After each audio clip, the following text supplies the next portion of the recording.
اعوذ باللہ من الشیطان الرجیم بسم اللہ الرحمن الرحیم۔ سورہ طٰہٰ ہے، چونکہ میرے آج کل یہی 2-3 صورتوں کے خاص کر موضوعات چل رہے ہیں۔ اذهب انت واخوک بآیاتی ولا تانیا فی ذکری، تم اور تمہارا بھائی دونوں ہماری نشانیاں لے کر جاؤ اور میری یاد میں سستی نہ کرنا۔ جب اللہ تعالیٰ حضرت موسیٰ علیہ السلام کو فرما رہے ہیں کہ اپنے بھائی کو لے کے فرعون کے دربار میں چلے جاؤ، دیکھیے پیغمبر سے یہ بات کہی جا رہی ہے، اور برگزیدہ پیغمبر تھے وہ، کہ سستی نہ کرنا۔ تو گویا یہ جو سستی ہے، اب آپ یہاں اندازہ لگا لیں کہ پروفٹ کو اللہ بھی خطاب کر کے کہہ رہا کہ اللہ کیا شان ہے اللہ کی، وہ گریٹ اللہ اس کہ اللہ کو پتہ ہے کہ اللہ تعالیٰ کے نزدیک سستی منع، پیغمبر کو بھی کہا گیا کہ تم سستی نہ کرنا۔ تو یہاں سے آپ اندازہ لگا لیں کہ جو لیزینس ہے یہ کتنی بری چیز ہے، جسے کمفرٹ زون کہا جاتا ہے، آرام طلبی، نکلتے چینج، اس کے چینج۔ تو یہاں ایک اصول ہمیں لا آف نیچر جو معلوم ہوا، change is necessary to survive. کیونکہ آگے جب حضرت موسیٰ علیہ السلام گئے فرعون کے پاس تو اس سے جو گفتگو ہوئی، پہلے تو آپ خوف زدہ تھے، اللہ سے کہا کہ کہیں یہ نہ ہو کہ میرے بہت زیادہ دکھانے سے پہلے ہی میرے اوپر ظلم کرے یا ہمیں قتل کر دے۔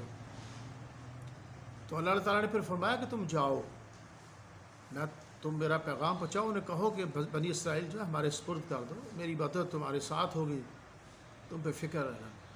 یہاں ایک اور بات سامنے آئی ہے کہ جب آپ اللہ کے لیے کام کرتے ہو اور للکارتے ہو، جا کے بات کرتے ہو ظالموں سے، تو اللہ کی مدد آپ کے ساتھ ہوتی ہے، یاد رکھنا۔ یہ خاص مقام ہے اللہ تعالیٰ کا۔ ایک اللہ جیسے یہاں فرعون کے دربار پہ جو بحث ہوئی تھی، اس میں یہ بھی کہا گیا تھا نا، مخلوق کی اللہ نے حیات بنائی ہے۔ یہاں حضرت موسیٰ نے یہ کہا تھا، یہ قرآن پاک اسم سے ہوتا ہے میں، کہ اللہ نے بارش برسائی، یہ تمہاری روزی بھی اللہ نے زمین سے اللہ نکال رہا ہے۔ یہ جو ایتھیسٹ ہے ان کے لیے بھی بڑا یہ سمجھنے کا مقام ہے۔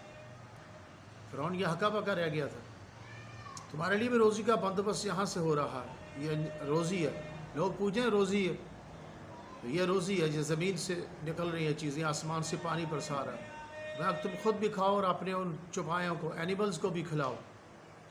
اللہ تعالیٰ نے ہر مخلوق کے اندر اپنے کمال بقا اور بقا کے لیے تدبیر پیدا کر دی، اس کے اندر صلاحیت پیدا کی ہوئی اس کے اندر، اور بندہ استعمال نہ کرے تو اس کی ایک الگ مرضی ہے۔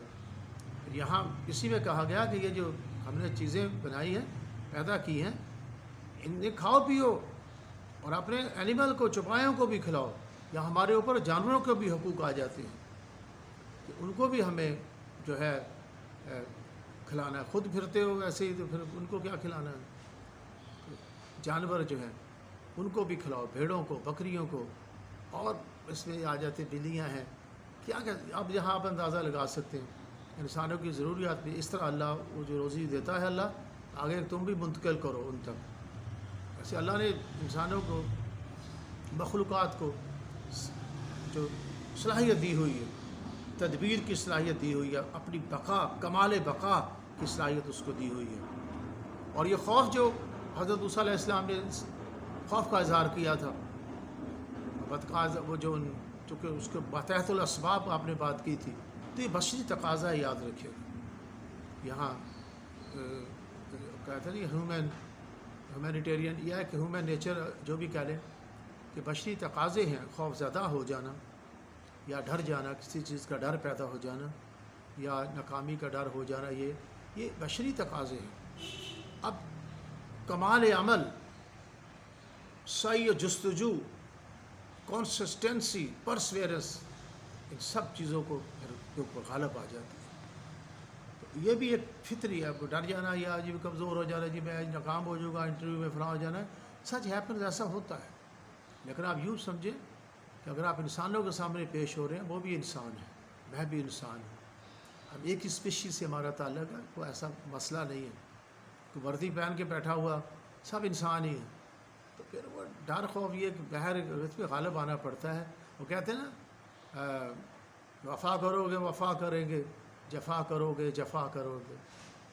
ہم آدمی ہیں تمہارے جیسے، جو تم کرو گے تو ہم کریں گے، سب آدمی ہیں. تو وہ ایک اس کے اسباب کی وجہ سے ہو گیا تھا. تو یہاں 3 باتیں کہ یہ جو کائنات ہے اس میں تو اللہ اومنی پوٹینس، کہ اللہ کے المائٹی اللہ، قادر مطلق اللہ، پیدا کرنے والا اللہ، تصرف کے اختیار اللہ کے پاس، کارساز اللہ، رحمت برکات دہندہ اللہ، یہیں سے دلائل. تو اس لیے اللہ نے کہا نا کہ ان سے انجوائے بھی کرو، ان چیزوں کو کھاؤ بھی پیو اور غور و فکر کرو کس طرح اللہ پھر تمہیں، قرآن سے کہا گیا کہ اسی لیے تمہیں اسی سے بنایا ہے اور اسی میں تمہیں وہ دفن کرے گا اور پھر اسی میں سے نکالے گا دوبارہ. تو یہ کیسے، یہ ایسے تو نہیں فضول میں چیزیں پیدا ہو گئی ہیں، یہ روزی کے لیے اللہ نے انسانوں کے لیے پیدا کر دی ہے کہ جاؤ کھاؤ پیو استعمال کرو اسے. تو یہ ہمیں ایک پورا جو پیکج زندگی کا اسے سمجھانے کے لیے بھی ہے، غور و فکر کرنے کے لیے بھی ہے. تو پھر فلا تجعلوا للہ اندادا وانتم تعلمون، یہ سب چیزیں جب تم دیکھتے ہو کہ آسمانوں سے پانی برساتا ہے، زمین کو ایک اس نے آسمان کو چھت بنا دیا ہے، زمین کو ایک مہد بنا دیا ہے، فرش بنا دیا، بچھونا بنا دیا ہے، پانی برسائے، طرح طرح کی چیزیں، پھر تم اللہ کے رائول کیوں بناتے ہو؟ یہاں تو ونس آف اللہ بھی ساتھ شو ہو رہی ہے. اور اس سے پوچھا گیا کہ سابقہ مخلوقات کی بات کی، فرمایا اس کا مجھے نہیں پتہ، میں غیب کا علم نہیں جانتا، میرا اللہ جانتا ہے، موجود لکھی ہوئی باتیں موجود ہیں. تو یہ کائنات غور و فکر کے لیے ہے، ساتھ فائدے اٹھانے کے لیے بھی ہے، اور یہ روزی ہر جگہ ملے گی. اور اللہ کی المائٹی اللہ، ہمیں اس کائنات سے غور و فکر کرنے سے بھی ہمیں جو ہے اس کا پتہ چل جاتا ہے، کیونکہ شرک بڑا ظلم ہے. تو زندگی کی راہیں کھلتی ہیں جب کائنات کے اوپر غور و خوض کیا جاتا ہے. اور اعمال صالحہ اور عبادات، یہ تو میں کہتے رہوں گا انشاءاللہ ہر موضوع کے اندر کہ اعمال صالحہ اس کی بہت ڈیٹیل ہے، اور تھوڑا تھوڑا کر کے انشاءاللہ بیان کرتا رہوں گا. السلام علیکم.